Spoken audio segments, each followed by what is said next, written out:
Assalamualaikum warahmatullahi wabarakatuh. Perkenalkan saya Unisani, mewakili kelompok 6 akan mempresentasikan pengkajian dan askep psikososial yang beranggotaan yaitu Novia Mutiara Ramadhani, Novia Widiana Putri, Putri Anastasia, Reza Bisabto, Umi Faridatul Ulum, Unisani, Wafanidya, Zaidan, dan Putri Novia Ramadhani. Next.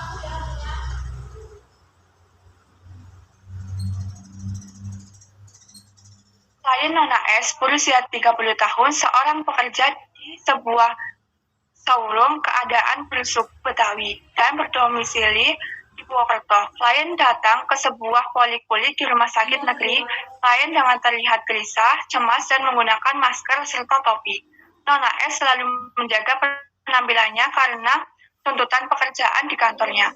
Klien juga sering menjalani terapi kecantikan seperti suntik dan botulinum toksin atau botok. Klien bercerita ke perawat bahwa akhir-akhir ini sering bekerja larut malam karena sedang kerja target perusahaannya. Sejak seminggu yang lalu, klien merasa timbulnya jerawat hampir di seluruh wajahnya dan juga menceritakan keinginan untuk berhenti dari pekerjaannya. Klien juga bercerita adanya kekhawatiran jika tidak bisa memenuhi harapan perusahaannya dan juga target menikah tahun ini tidak tercapai. Klien juga mengatakan mencoba untuk menabung dan irit dalam pengeluarannya serta mengganti produk kosmetik dengan yang lebih murah di pasaran. Sebelum ke rumah sakit, klien mencoba mencari penyebab dan gejala infeksi kulit di internet dan di media sosialnya. Next. Jawab kasus. Nama Nona S, usia 30 tahun, tanggal pengkajian 27 Juni 2022, alamat Purwokerto. Kondisi saat MRS, klien sering menjalani terapi kecantikan seperti suntik putih, botulinum, toksin, dan botok. Kondisi saat ini, Nona S mengatakan sejak seminggu yang lalu, klien merasa timbulnya jerawat hampir di seluruh wajahnya. Next. Faktor predisposisi dan presipitasi. Faktor predisposisi biologisnya yaitu klien sebelumnya belum pernah mengalami penyakit ini. Yang kedua, Nona S sering menjalani terapi kecantikan seperti suntik putih dan botulinum toksin atau botok. Yang ketiga, klien juga berkeinginan untuk berhenti dari pekerjaannya karena berkeinginan membangun rumah tangga bersama tunangannya. Faktor presipitasi. Notur yaitu pucat, lemas, dan gelisah. Yang kedua yaitu timbulnya jerawat hampir di seluruh wajahnya. Origin yaitu internal klien akhir-akhir ini terlalu banyak pikiran dan merasa lelah. Number timing yaitu sejak terkena stresor acne vulgaris. Next.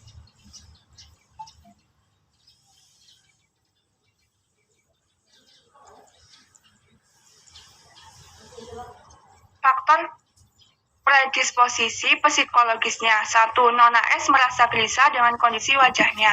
Yang kedua, Nona S termasuk orang yang menjaga penampilannya karena tuntutan pekerjaannya. Faktor presipitasi natur, gelisah dan cemas. Yang kedua yaitu kepikirannya dengan penyakitnya. Originnya internal, number timing sejak dilakukan pengkajian. Stresornya ada 3. Yang pertama yaitu ansietas, gangguan citra tubuh. Yang ketiga, harga diri rendah, situasional. Next. Penilaian terhadap stresor. Stresor yaitu klien merasa cemas dengan keadaan wajahnya sekarang. Kognitif yaitu menurut Nona S, penyakitnya diakibatkan oleh kelelahan dan terlalu banyak pikiran. Yang kedua yaitu klien memikirkan bagaimana jika jerawatnya tak kunjung sembuh. Efektifnya yaitu Nona S merasa mulai cemas dan khawatir akan apa yang terjadi, takut karena kondisi jerawatnya yang semakin memburuk. Fisiologisnya yaitu terdapat inflamasi. Yang kedua yaitu terdapat lesi jerawat bervariasi berupa komedo, papul, dan pastul. Perilakunya yaitu Nona S terlihat gelisah dan cemas. Nona S merasa tumbuhnya jerawat hampir di seluruh wajahnya. Sosialnya yaitu klien memanfaatkan internet dan sosial media tentang gejala dan penyakit yang mengenai kulitnya. Diagnosa keperawatannya yaitu ansietas. Next. Penilaian terhadap stresor. Stresor R. Klien merasa tidak percaya timbulnya jerawat di seluruh aktif. Klien bisa memenuhi ini. Rasa khawatir dan dialami, bingung dan tidak tahu mau berbuat apa. Efektifnya yaitu merasa khawatir dan sedih akan keadaan yang dialami. Yang kedua yaitu merasa bingung dan tidak mau apa yang akan dibuat lagi. Fisiologisnya yaitu tampak gelisah dan cemas.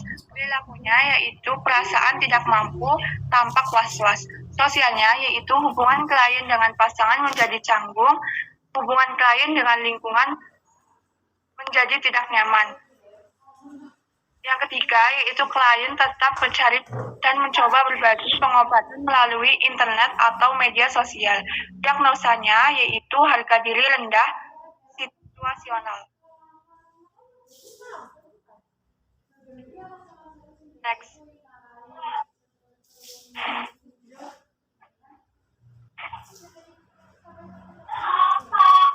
Diagnosis. Jauhi dengan cemas, lalu gelisah, lalu ketidaknyamanan, dan tidak percaya diri. Next. Ansietas, gangguan citra tubuh, harga diri rendah situasional. Personal ability, menyibukkan diri dengan kegiatan yang membuat klien senang dengan cara merawat diri atau liburan. Klien sudah mulai tidak kuat, klien menyemangati diri sendiri. Social support, kekasih dan keluarga. Mental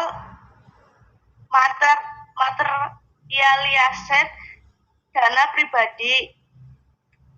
Belief, berdoa dan beribadah. Terapi spesialis, relaksi, distraksi, mendiskusikan ketidakpercayaan diri yang dirasakan pasien atau latihan berpikir positif. Terapi perilaku. Next. Mekanisme coping.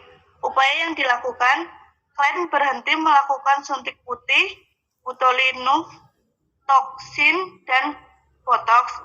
Klien mengatakan akan mengganti produk kosmetiknya dengan yang berkualitas. Klien rajin mencuci muka, bila sakit klien berobat ke pelayanan kesehatan. Klien taat menjalankan ibadah sesuai dengan keyakinan.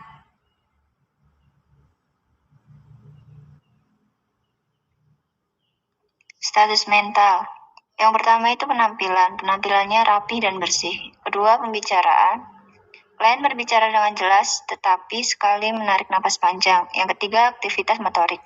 Klien tampak sedikit tenang, tetapi jika membicarakan penyakit, klien tampak cemas dan malu. Yang keempat itu interaksi selama wawancara. Klien mau menjawab pertanyaan yang diberikan, kontak mata tidak fokus. Yang kelima, alam perasaan. Menunjukkan ekspresi kekhawatiran dan cemas, tidak mampu terbuka terhadap keadaannya. Yang keenam itu afek, sesuai dengan stimulus yang diberikan. 7. Persepsi. Persepsinya itu tidak pernah mengalami halusinasi. Ke-8. Isi pikir. Isi pikir tersebut itu adalah normal. Proses pikirnya normal, tingkat kesadarannya normal, daya ingatnya baik, kemampuan berhitungnya baik, penilaiannya klien mampu memberikan keputusan ketika merasa sakit.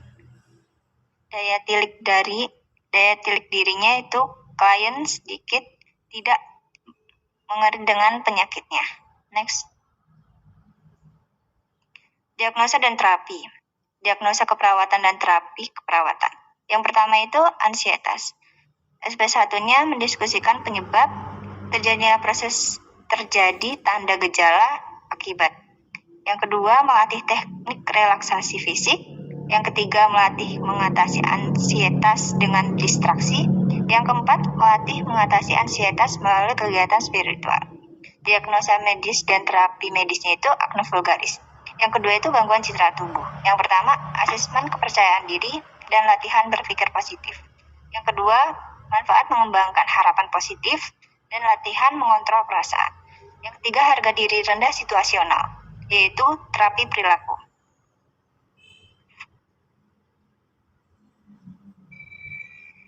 Jam 2, jam 10 WIB. Pertama, kaji tanda dan gejala ansietas dan kemampuan klien mengurangi kecemasan. Kedua, jelaskan tanda dan gejala, penyebab dan akibat kecemasan. Ketiga, latihan cara mengatasi kecemasan. Yang pertama yaitu teknik relaksasi nafas dalam. Dan yang kedua, distraksi bercakap-cakap hal positif. Yang keempat, bantu klien melakukan latihan sesuai dengan jadwal kegiatan. Evaluasi SOAP. Subjektif, klien mengatakan merasa lebih tenang tetapi belum sepenuhnya cemasnya hilang. Klien mengatakan dia mampu mengidentifikasi situasi yang mencetus ansietas. Objektif, klien tampak rileks dan tidak gelisah lagi. Klien mampu menjelaskan kembali penjelasan yang sudah diberikan. Ansietas positif. Evaluasi SP1 dan SP2, latihan cara mengatasi kecemasan, yaitu yang pertama teknik relaksasi nafas dalam, yang kedua distraksi bercakap-cakap hal positif, bantu klien melakukan latihan sesuai dengan jadwal kegiatan. Next.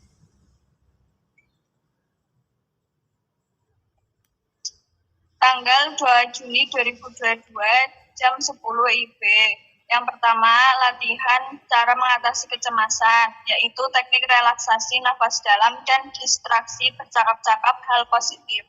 Yang kedua, bantu klien melakukan latihan sesuai dengan jadwal kegiatan.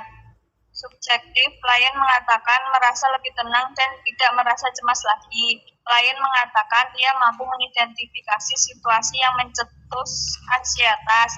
Yang ketiga, klien mengatakan sudah bisa melakukan teknik tarik nafas dalam.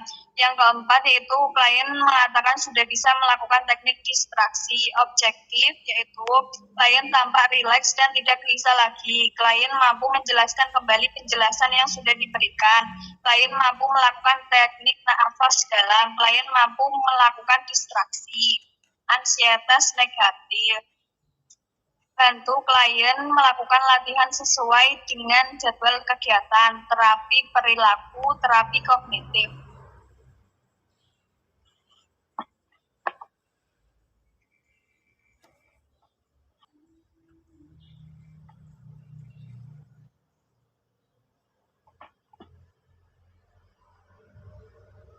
Terapi. Tanggal 3 Juni 2022, jam 11 WIB. Yang pertama yaitu lakukan teknik menanyakan kepada klien faktor penyebab penyakit, menanyakan kepada klien mengapa merasa cemas dan tidak percaya diri, mengajarkan cara relaksasi untuk mengurangi kecemasan, mengajarkan klien latihan berpikir positif, mendiskusikan ketidakpercayaan diri yang dialami pasien. Pendidikan kesehatan yang subjektif, klien mengatakan kecemasan berkurang, klien mengatakan perasaan tidak percaya diri semakin berkurang dan akan berpikir positif. Objektif, klien tampak tenang saat mengungkapkan perasaannya dan selalu melakukan terapi tarik nafas dalam. Klien menceritakan ketidakpercayaan diri, penyebab, dan lain-lain. Kepercayaan diri negatif, tujuan belum tercapai, klien melakukan terapi di rumah.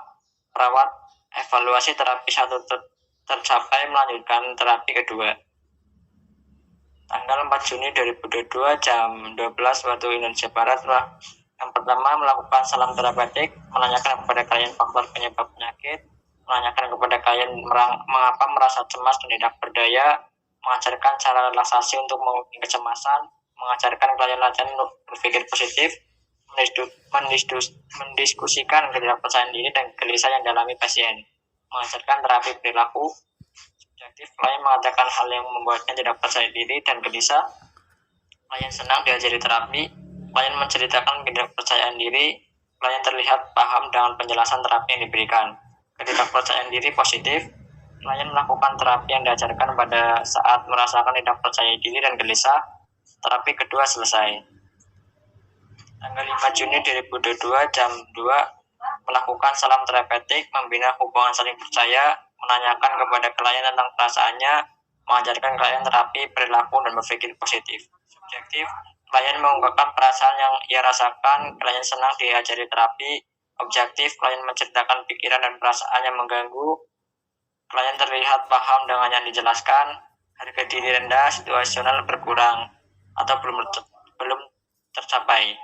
Bantu klien melakukan terapi sesuai jadwal, latihan terapi perilaku, mengajarkan berpikir positif.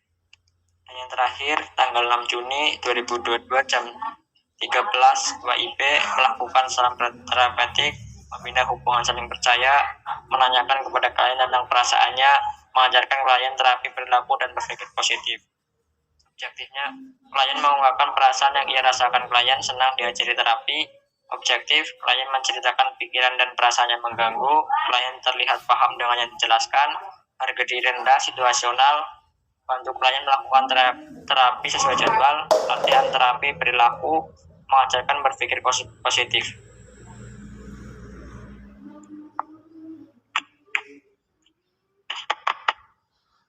Ya, sekian presentasi dari kelompok kami. Apabila ada kesalahan, kami mohon maaf. Terima kasih. Wassalamualaikum warahmatullahi wabarakatuh.